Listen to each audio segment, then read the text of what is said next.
प्रभु आ मंडलीर लोक मानकर हृदय कार्य कले प्राय 2 वर्ष पूर्वर यही पुराना गिरजाघर को भग्न करी नुआ गिरजाघर करने निष्पत्ति नेले एवं किसी कारणवशतः आम अति शीघ्र आम गिरजाघर भग्न करूँ ना कारण बसी उपासना करने आमको जगह नाला तेणुक बर्तमान टीण गिरजाघर आम तैयारी कलु आपको समाप्त कलापर आम पुराना गिरजाघर भग्न करी नूतन भाव में गोटे पक्का गिरजाघर करने स्थिर कर आज मंडलीर निष्पत्ति प्रकार ये भग्न कार्यक्रम करने से संगे संगे नूतन गिरजाघर करने गोटे स्वतंत्र भाव में उपवास प्रार्थना मीटिंग डक से संगे संगे आम गहल प्रिय प्रभुंर दास आम आचार्य उपेन्द्र परिचा महाशय अनुरोध करूँ से आम गहल को आसिले आमको उत्साह प्रदान कले आम प्रार्थना कले तेणु आम धन्यवाद करुचु एवं निजर हस्त द्वारा यही गृह को भग्न कर प्रभु अनुग्रह कर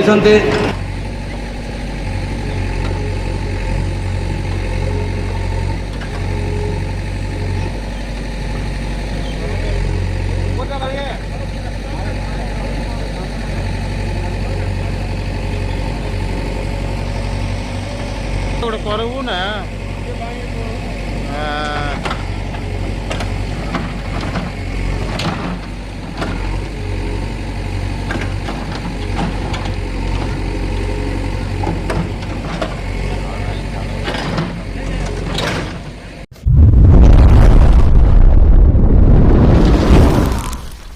समस्त को प्रेज नमस्कार मु तबियस आपण देखुंत जेपी ओडिया आपण समस्त को जेपी ओडिया चैनल स्वागत करे मोर प्रिय प्रभुंकर लोक मैंने गत काली गोटे मु वीडियो अपलोड करी जो चर्च भंगा जाउथला जो चर्च गजपति रायगढ़ अटे आउ से बाप्टिस्ट चर्च को जेते बेले भंगा जाउथला सेते बेले आम मानकु कौनसी भावे सूचना मिली पारि नथिला जे एई कारण सकाशे चर्च भंगा जाउछि।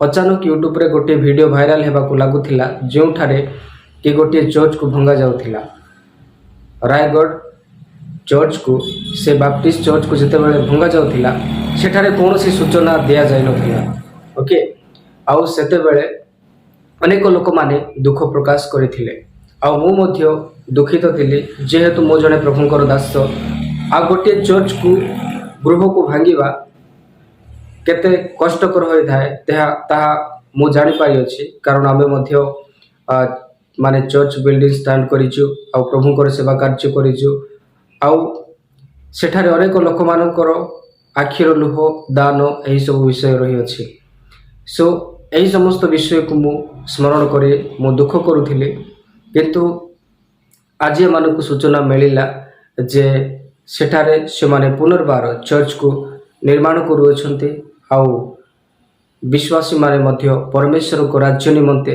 बढ़ु अछन्ते ताहा देखि से माने से चर्च को भांगी से माने पुनर्निर्माण करिया पाई सेठारे चाहू अछन्ते बोली आमानकु सूचना मिलिला आउ सेठारे थिबा प्रभुंकर दास मध्य अनेक विषय कहि अछन्ते से मंडली को नै कि आपण माने से वीडियो को मध्य देखंतु तापरे आपण माने ए वीडियो को शेयर करंतु आ लोक मानको पाखो को पहुंचांतु कारण अनेक लोक माने अनेक विषय कहि गणमाध्यम रे अपलोड करंती किंतु आमे चाहू अछु जे कोनोसी घटना आमे माने आपनको सम्मुख रे देखौछु ताहा जे प्रकार आपनको सम्मुख रे स्पष्ट करि पारिबु आपण जे प्रकार निराश हताश न होंती मोर प्रिय प्रभुंकर लोक माने ए वीडियो को अन्य मानको मध्ये शेयर करंतु आ आपण माने ए वीडियो को देखंतु प्रभुंकर दास से मंडली रो कोन को होछंती आमे समस्त मिछि प्रार्थना करिबा आउ सेठारे थिबा प्रभुंकर दासଙ୍କ निमते मध्ये प्रार्थना करिबा सेमाने जे प्रकार प्रत्येक परमेश्वर को राज्य निमते आगो को बढ़ेबे आ शेष निश्वास पर्यंत प्रभुंक स्टारे सेमाने स्थिर रही पारिबे। तो ये वीडियो को बेसी लंबा न करे एतिग्रे समाप्त करूछि आपण माने वीडियो को देखंतु समस्त को प्रेज लो पालक गिडियन विशाल रायगढ़ बाप्टिस्ट मंडली शताब्दी रायगढ़ बाप्टिस्ट मंडली पालक आमर मंडली स्थापन है आज को प्राय 104 वर्ष आ चालू अच्छे आमर 19/3/1922 साल आमर शताब्दी रायगढ़ बाप्टिस्ट मंडली स्थापन होता एवं परमेश्वरंकर रक्त दान करी ए मंडली को प्रभु क्रय करी संगे संगे अनेक सेवक मानक से प्रदान करी आउ आमर ए शताब्दी रायगढ़ बाप्टिस्ट मंडली प्रथम पालक आउ स्वर्गत भरत जेना से ଆଉ ଜୁର ସମୟରେ ଆପଣର ଜୀବନ ସେ ଦେଇଛନ୍ତି। ଶବରମାନେ ତାଙ୍କୁ ଆଉ ସରବିଧି ତାକୁ ପ୍ରାଣରେ ମାରି ଦେଇଛନ୍ତି। ଆଉ ସେ ପ୍ରାଣ ଦେଇ ଆଉ ସେ ସେବାରେ ସେ ବଢ଼ିଥିଲେ। ତାଙ୍କ ପରେ ପରେ ଆଉ ଏକ ଯୁବ ବାଳକ ବାହାରିଲେ। ତାଙ୍କ ନାମ ହେଉଛି ସ୍ୱର୍ଗତ ନିତ୍ୟାନନ୍ଦ ଜେନା। ଆଉ ସେ ମଧ୍ୟ ଦୁଃଖ କଷ୍ଟ ସହ୍ୟ କରି ମଣ୍ଡଳୀର ସେବା କାର୍ଯ୍ୟ କଲେ ଏବଂ ସେ ମଧ୍ୟ ତାହାର ଜୀବନକୁ ସେ ତ୍ୟାଗ କରି ସ୍ୱର୍ଗକୁ ସେ ଚାଲିଗଲେ। ତାଙ୍କର ପରେ ଅନେକ ଦିନ ପର୍ଯ୍ୟନ୍ତ ମଣ୍ଡଳୀ ବାଳକ ବିହୀନ ହୋଇକି ଥିଲା। ପରେ ପରମେଶ୍ୱର ଆଉ ଏକ ବାଳକକୁ ଯୋଗାଇଲେ। ସେ ହେଉଛନ୍ତି ସ୍ୱର୍ଗତ କାଲେବ ମିସାଲ। ତାଙ୍କର ବିୟୋଗ ପରେ ମୁଁ ଦିନ ଦାସ ଦରିଦ୍ରକୁ ପ୍ରଭୁ ଏହି ଗୁରୁ ଦାୟିତ୍ୱ ପ୍ରଦାନ କରିଛନ୍ତି। ଆଉ ଆମର ଆସିବା ଦିନଠାରୁ ମଣ୍ଡଳୀରେ ଏତେ ସଂଖ୍ୟକ ବିଶ୍ୱାସିନୀ ବୃଦ୍ଧି ଲାଭ କଲେ ଏବଂ ଜାଗା ଆମକୁ ଗିର୍ଜାଘରେ ବସି ଉପାସନା ଆରାଧନା କରିବା ପାଇଁ ନିଅଣ୍ଟ ପଡ଼ିଗଲା। ପ୍ରାୟ ବାହାରେ 150ରୁ 200 ଲୋକରୁ ତାଠାରୁ ଉର୍ଦ୍ଧ୍ୱ ଲୋକ ବସି ଉପାସନା କରୁଥିଲେ।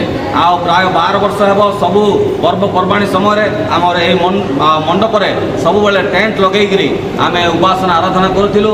ପ୍ରଭୁ ଆଉ ମଣ୍ଡଳୀର ଲୋକମାନଙ୍କର ହୃଦୟରେ କାର୍ଯ୍ୟ କଲେ। ପ୍ରାୟ 2 ବର୍ଷ ପୂର୍ବରୁ ଏହି ପୁରୁଣା ଗିର୍ଜାଘରକୁ ଭଗ୍ନ କରି ନୂଆ ଗିର୍ଜାଘର କରିବା ପାଇଁ ନିଷ୍ପତ୍ତି ନେଲେ ଏବଂ କିଛି କାରଣବଶତଃ ଆମେ ଅତି ଶୀଘ୍ର ଆଉ ଆମେ ଗିର୍ଜାଘର ଭଗ୍ନ କରିପାରିଲୁ ନାହିଁ, କାରଣ ବସି ଉପାସନା କରିବା ପାଇଁ ଆମକୁ ଜାଗା ନଥିଲା। ତେଣୁକରି ବର୍ତ୍ତମାନ ଟିଣ ଗିର୍ଜାଗୃହ ଆମେ ତିଆରି କଲୁ। ଆକୁ ସମାପ୍ତ କଲା ପରେ ଆଉ ଆମେ ପୁରୁଣା ଗିର୍ଜାଘର ଭଗ୍ନ କରି ନୂତନ ଭାବରେ ଗୋଟେ ପାକା ଗିର୍ଜାଘର କରିବା ପାଇଁ ସ୍ଥିର କରାଯାଇଛି। ଆଜି ଆଉ ମଣ୍ଡଳୀର ନିଷ୍ପତ୍ତି ପ୍ରକାରେ ଆଉ ଏହି ଭଗ୍ନ କାର୍ଯ୍ୟକ୍ରମ କରିବା ପାଇଁ ସେଥି ସଙ୍ଗେ ନୂତନ ଗିର୍ଜାଗୃହ କରିବା ପାଇଁ ଗୋଟେ ଆଉ ସ୍ୱତନ୍ତ୍ର ଭାବରେ ଉପବାସ ପ୍ରାର୍ଥନା ମିଟିଂ ଡକାଯାଇଥିଲା।